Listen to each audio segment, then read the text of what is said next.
How to cook a goose. This is what I get asked quite a lot.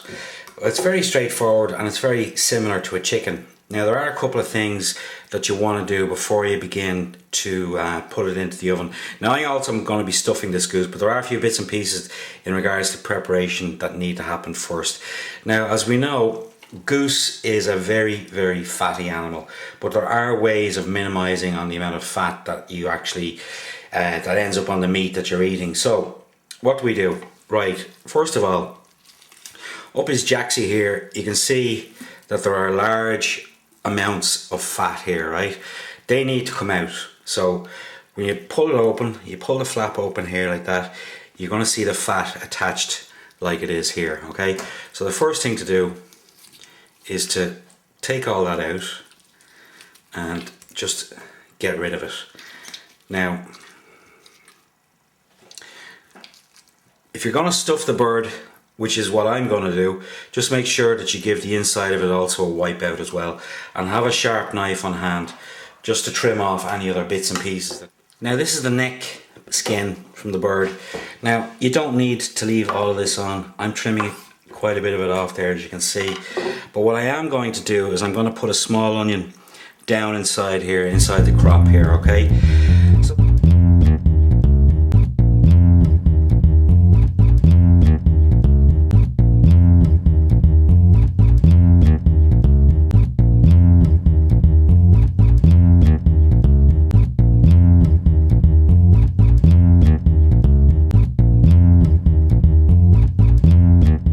the wishbone taken out. Now don't throw that away because we're going to be using that for the stock later on. So the next thing that I want to do is remove these wing tips. Now these wing tips are going to be kept. These wing tips are going to be kept for the stock for making the gravy for later. So just get a sharp, heavy chopping knife. So with the heel of the knife, just open the wing tip out and just give it a good chop like that. Now we're going to keep these for the gravy, as I said, for later on for the stock. So that's that part done. Now the next thing to do is get the stuffing ready. Now the stuffing for the goose, what I have here is sausage meat. In here is chopped spring onion. I'm going to add in some, I've got a pound of breadcrumbs here. They're going in.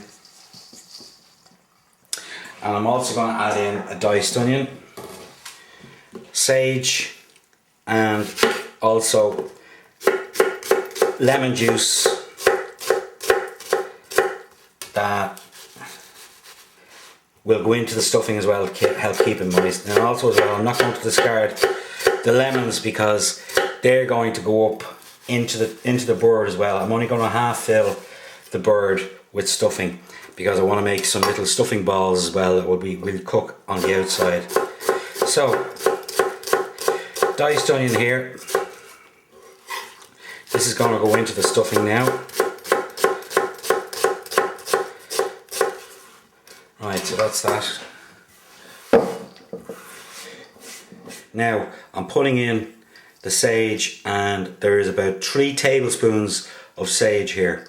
So that's gone in there now. Now the next thing to go in is the lemon juice. So before you cut your lemon juice, just give it a little bit of a press down and a run along your board like that. The reason that we're doing this is breaking down the fibres inside the lemon, and that's going to give us more juice. You can feel that lemon's gone much more soft now, a lot softer. So cut your lemon in half, catch the seeds, squeeze the juice in like so, and as I said, don't discard the lemons because they're going inside the bird as well, wrapped in some fresh thyme. So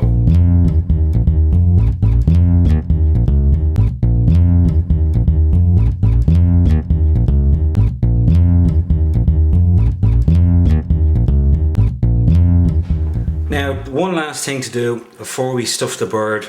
Now you can, this is where most of the fat is going to come from, okay? So you can do one of two things. You can either A, get a fork and prick the meat, prick the fat like that. Remember not to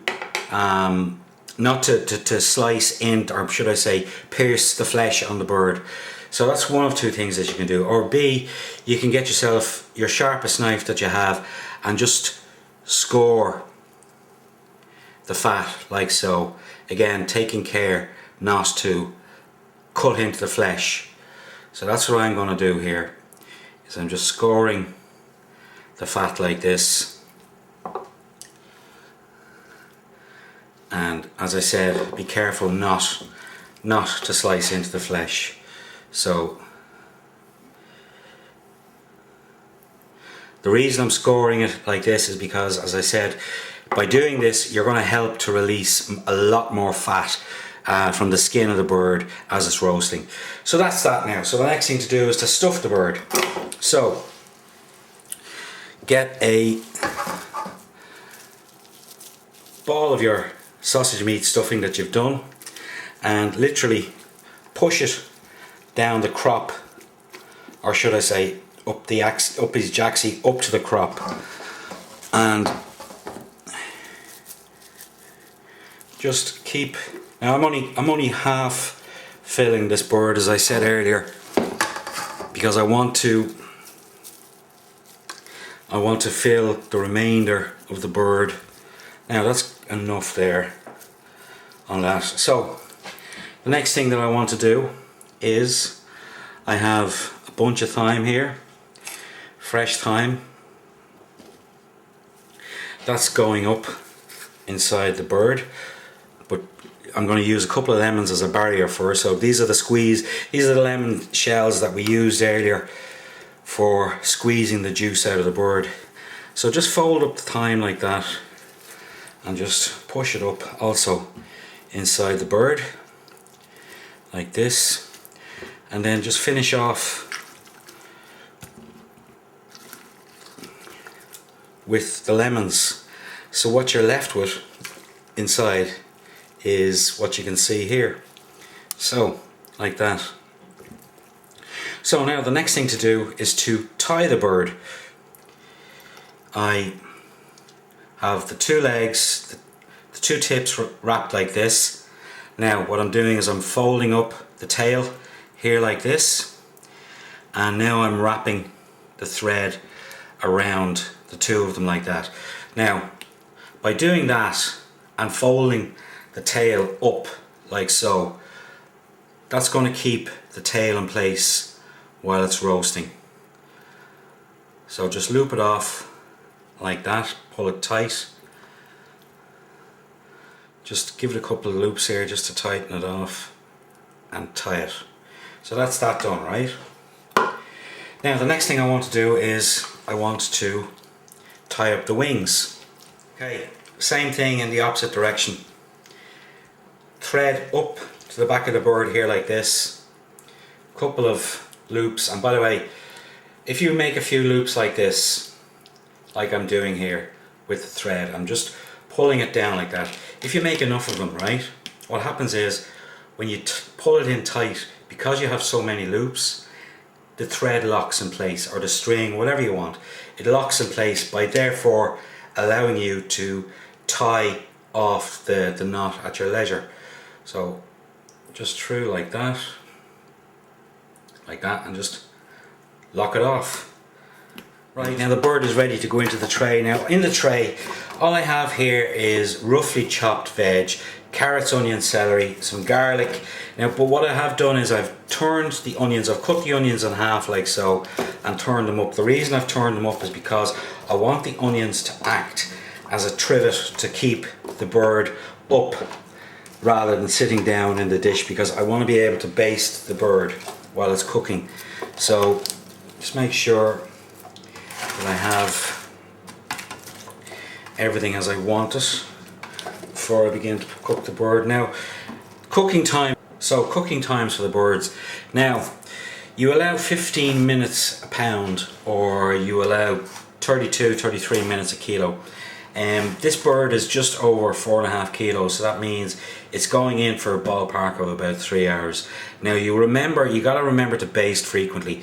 So it's gonna start off at 190 degrees fan, which is around about 205, 210 electric, gas mark 7.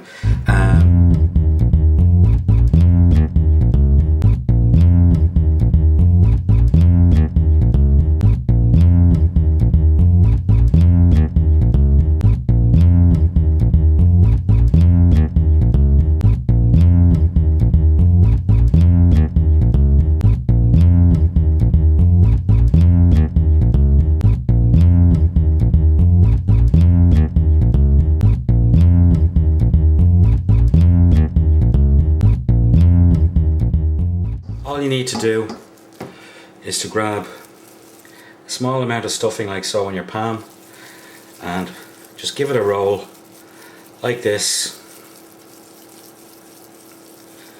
till you're left with that, okay?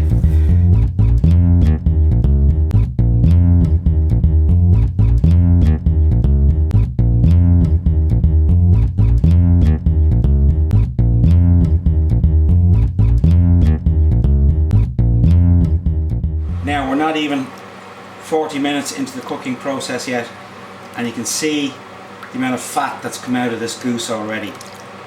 So what I'm doing here is I'm basting, as I told you to do. Now do remember that basting is a very important part of cooking a goose, alright?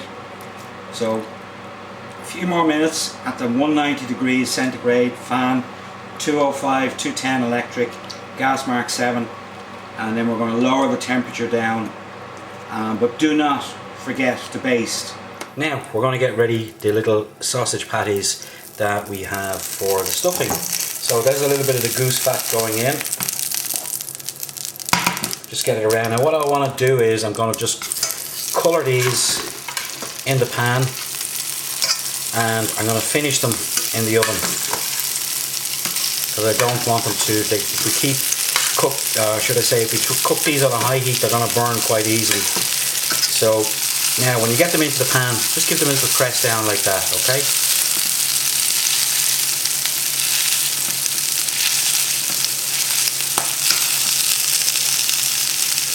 And just leave them on a medium heat just to colour up.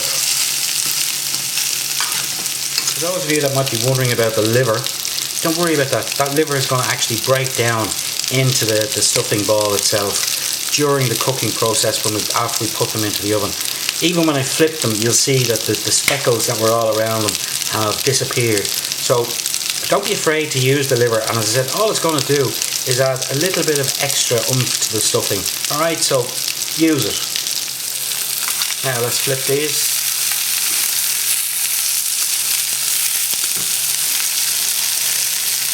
And remember not to burn them, okay? So don't leave them down too long.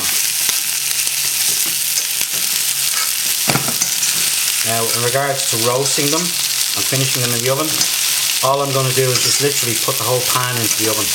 I'm not taking them out, I'm not putting them on a tray. The pan is just going to go straight into the oven as it is. Now roast potato, and on to how to do the perfect roast potato. Now what I've done here is I've peeled off potatoes, no particular kind of potato. I'm starting them off in cold water, alright? Now always start them off in cold water, and at this moment I'm going to add in some salt. Now that might seem like a lot of salt to you, but it's a way of seasoning this. It's a way of seasoning the potato. So what I want to do is bring these up to the boil. I'm going to boil them hard, in a really hard boil, for about 2 to 3 minutes, and that's it. Take them off immediately. I'm going to pour the water off them straight away and let them steam dry themselves. Then what I'm going to do is colour them off in some goose fat in the pan. Now, other people may tell you to put the potato into the tray for the perfect roast potato along with the goose about an hour before the potatoes or before the goose comes out of the oven. That's fine, you can do that. I don't like to do it. The reason why is because potatoes absorb a lot of the goose fat inside them. I don't want that. I just want the outside to take in a little bit of the fat and to colour at the same time. So what I'm going to be left with is a nice, crisp, dry roast potato. These have been boiling now for about 3 minutes, so I'm going to take them off and I'm going to drain them off and let them steam dry. This is the goose fat that you saw me take earlier from the tray. And here is the potato.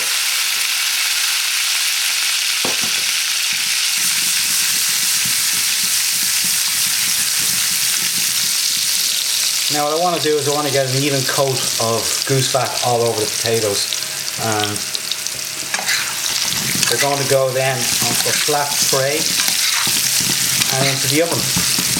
And before we put them into the oven, we're going to season them. But the one thing that I do want, first of all, is I want a little bit of colour to come up on the potatoes before I put them into the oven.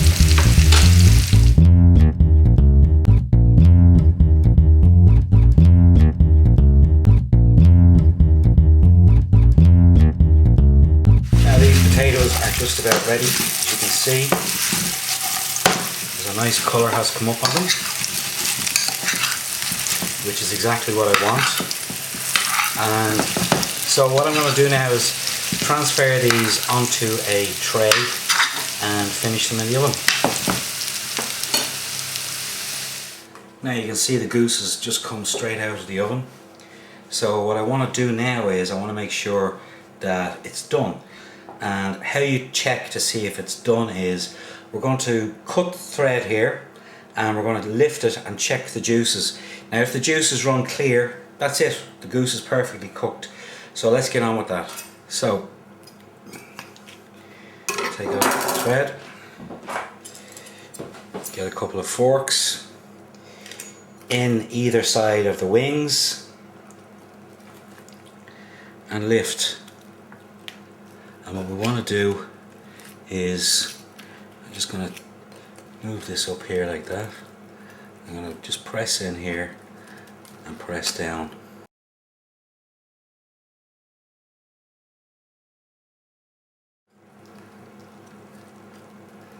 Yeah, and the juices, as you can see here, are running clear straight out of it. You can see there. Okay, let's move my hand now onto the gravy. Now you can see here everything that's left in the tray. First thing that we want to do is pour off as much of the goose fat as we actually can. So let me just turn this around for you so you can see a bit better.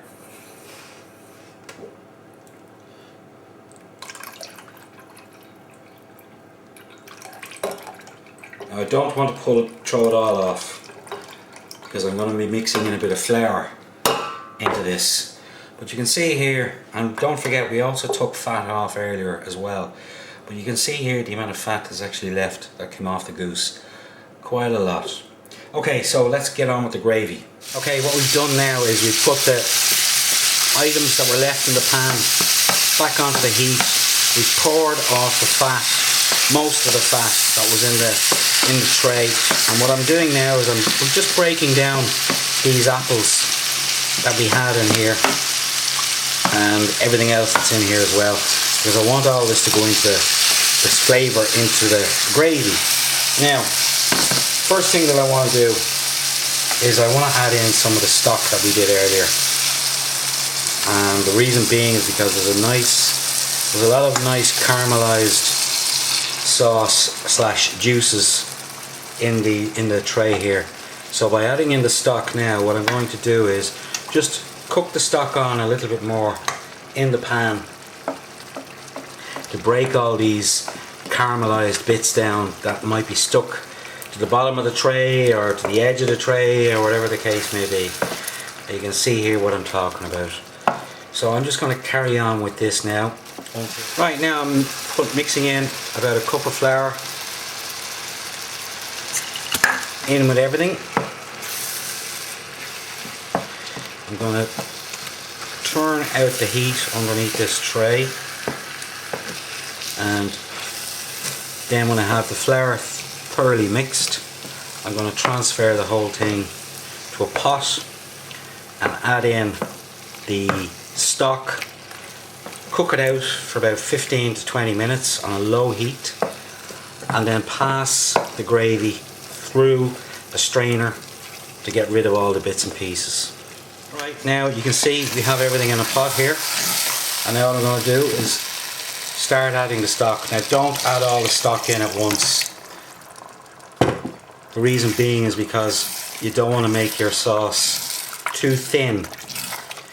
Now we're just going to continue on with it here, and don't forget we're still going to pass this sauce through a strainer to get rid of all of the bits and pieces that you can see floating in it at the moment. But also one other thing as well, which is don't forget to season it. Remember to season your sauce.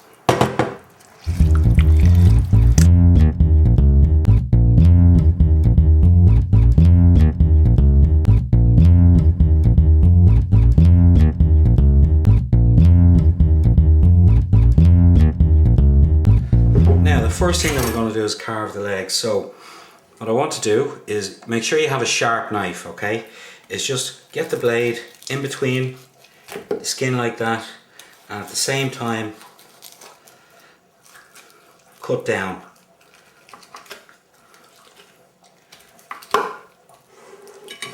Turn it round and do the same thing on the far side here. Make sure you get in between the legs down to the thigh, and then what I want to do is I want to crack. So now my cloth here,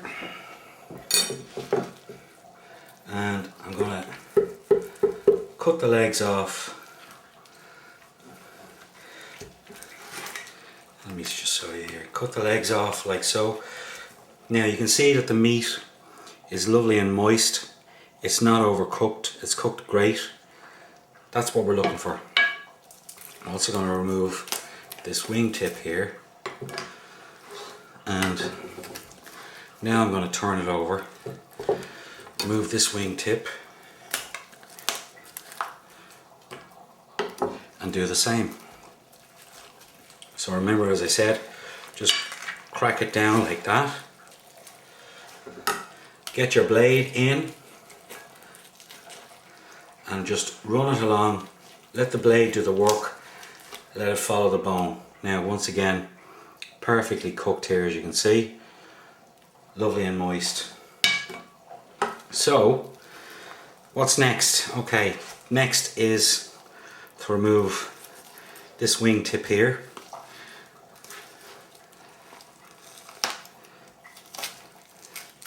Cut it in like that.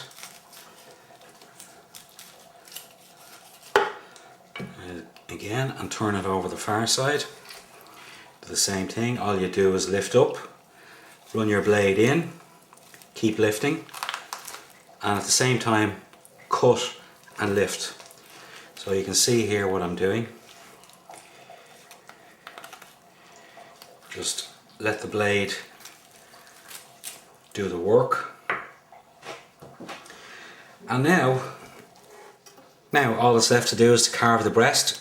So make sure you have a sharp knife and literally carve down like that. Now if you remember earlier when we took out the wishbone, I said it was going to facilitate carving, and this is exactly what I'm talking about.